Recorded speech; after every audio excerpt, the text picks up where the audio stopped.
our guy, Michael Rubin, was out at the Chicago Sports Spectacular.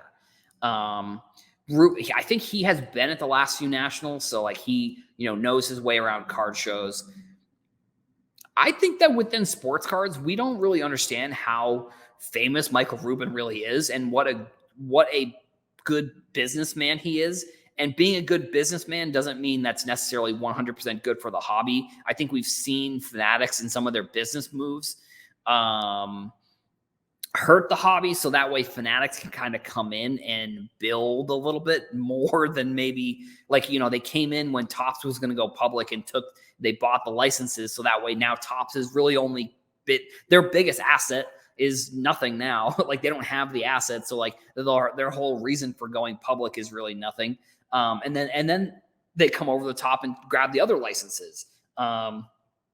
I think that Fanatics is making a play to bring in LeBron James somehow because they signed Bronny James to an NIL deal. They bring in Omar Wilkes from Clutch Sports, which is like, that's LeBron's agency. Yes, it's Rich Paul's agency, but that's who LeBron, they made it together. So, I think that within sports cards, we don't realize how famous Michael Rubin really is. He is like, if you're looking at like sports business, he's kind of like the poster boy for like sports business right now. Like in America in 2023, Michael Rubin is one of the biggest, if not the biggest sports businessman right now not in the industry, I suppose. And, he is the guy who is going to be in charge of essentially what's going to happen with sports cards over the next 10 years or so. I don't know, I don't know I don't know what their full goals are long-term. Like if we're looking 20, 25 years down the road, like is Fanatics going to, I guess they wouldn't really sell Topps. Cause like if now that they own Topps, they kind of own what sports cards kind of are. So it's like, I don't know, maybe they sell, I guess, no, maybe they probably wouldn't sell Topps. Maybe they, I don't know, release them from some contract or something. I don't necessarily know 100% what 20 years down the road sports cards are going to look like. But at least for the next 5 to 10 years, Fanatics is going to be involved and Michael Rubin is going to be sort of at the helm of what happens within this industry. I mean, we have seen some good stuff that Fanatics has done. They became sort of the monopolizer. I don't know if that's the word I'm really looking for, but they became one of the like heads of like memorabilia and like autograph space. So it's like we've kind of seen that growing a little bit. So like I just hope that, within sports cards, I hope that Michael Rubin cares a lot about it, I guess. And I feel like that's kind of an obvious statement, but I think like going to this show was actually a really big deal. Like sports cards we've had big names and faces of the industry, but like we haven't had someone like Michael Rubin who is like in the trenches, like at these shows. And granted, like I would be interested to know if anyone was at this show, like if they saw Michael Rubin like for a long time at the show, or if like they just went out and they filmed this video and then they left. Like I don't think that they would do that. I mean, I feel like that would have kind of come out already. But like I said, Michael Rubin was out there with, Omar Wilkes and a bunch of the Fanatics people. So, it's good to see that they're in the trenches. They're trying to find, I guess, more information about the hobby. They're trying to figure out more. I'm just going to play the video and let's see what Michael Rubin has to say, I guess, here too. Hey, it's Michael Rubin. Mike Mayhem. This is Ken Turner. Omar Wilkes. Tucker Kane. Biggest takeaway from the Chicago Sports Spectacular, the passion of the fans. There's so much opportunity here to create a fan experience like no other. Biggest thing I think when I'm here is there's so many incredible sports fans. We have to do better for them. We have to give them just the best possible experience. Bring more entertainment to this hobby, bring a better experience for our collectors and our fans.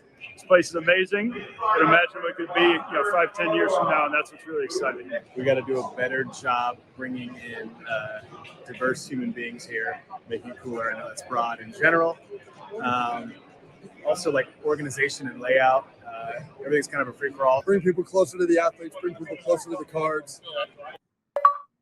A lot to do, a lot more to come. Hey, Now, I'm not going to lie here. A lot of what they said sounds like if you were to, honestly, a lot of what they said sounds like if you were to open up Chat GPT and be like, what are some sports card buzzwords and how can we make the industry better? It does sound kind of like that. I mean, it is really good marketing speak, but at the same time, it's like, it is a lot of like what people really want, to be completely honest. Like, it is a lot of like, you know, I think that they are not out of touch with the hobby, which I think is really important. And I think being front facing like this is also really important for the industry because it shows that the people who have the industry in the palm of their hands, like they're the ones that are going to be controlling this stuff. They're the ones that know, and they have a good idea of what can be fixed and how to fix it, and they have kind of concepts and shows and all of these things that they want to put together.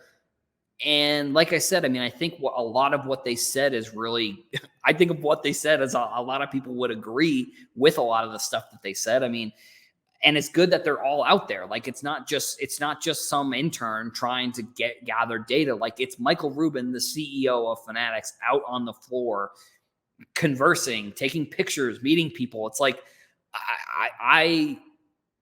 I really like it. I mean, I am a fan of Michael Rubin overall. And I think, I don't know. I'm interested, you know, what other people think of him, like if they like him, if they don't. I mean, I don't know. He has come out in interviews and said a lot of things that when he says the things that he says, I'm like, I agree with what he's saying. So I guess my overall thoughts on him is that I like the stuff that he's doing. I like the stuff that he's saying. I think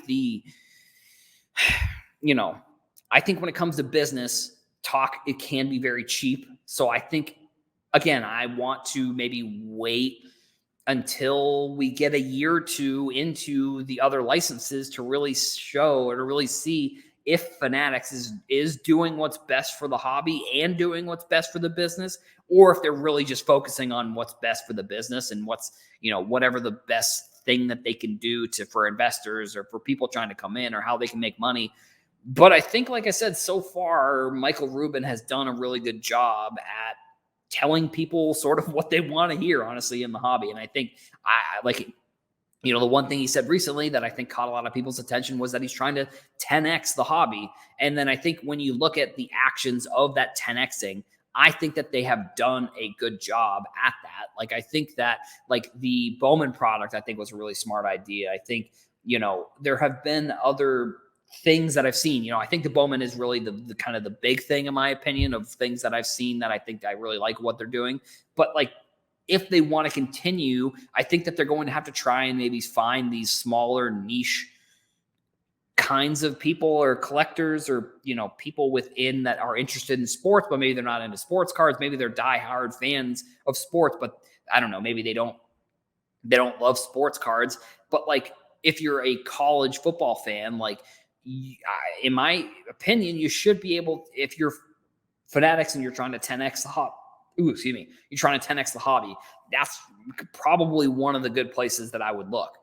I think maybe it's getting other pop culture licenses, you know, maybe it's getting like a Disney license. I don't know. Like Disney has done, you know, PSA just announced that they're going to be grading some of those Chinese Phantom Disney 100 years of Disney cards. So I think, yeah, for that, like that's an example of maybe Fanatics comes in and says, hey, Disney, like let's make these Topps cards or something. Like they, you know, or maybe they buy, I don't know, maybe they buy the Phantom company, or maybe they buy that Japanese company that came out with Pixar cards last year. Maybe they buy those companies, and then that's how they come out with more of these cards, or more Disney or Pixar or anything along those lines. I mean, I think finding audiences that have finding audiences that have not had cards really catered toward them is really how I think that they're going to 10x the hobby the way that they're saying that they want to. Creating maybe one-on-one experiences within the hobby to really create diehard fans. I think that's another way that they could probably 10x the hobby. I've said this on other podcasts. Like, I think one of the things that I think about when I think about becoming a sports fan is like, I remember the games that I got to meet players, or, special things happen within players. Like, you don't remember the random game that you just went, you grabbed a couple hot dogs, you grabbed a beer, and then you left in the 7th inning. You remember when you remember if you met the player on the field before pregame or something along those lines. Like, and that's just from a sports perspective, not really sports cards.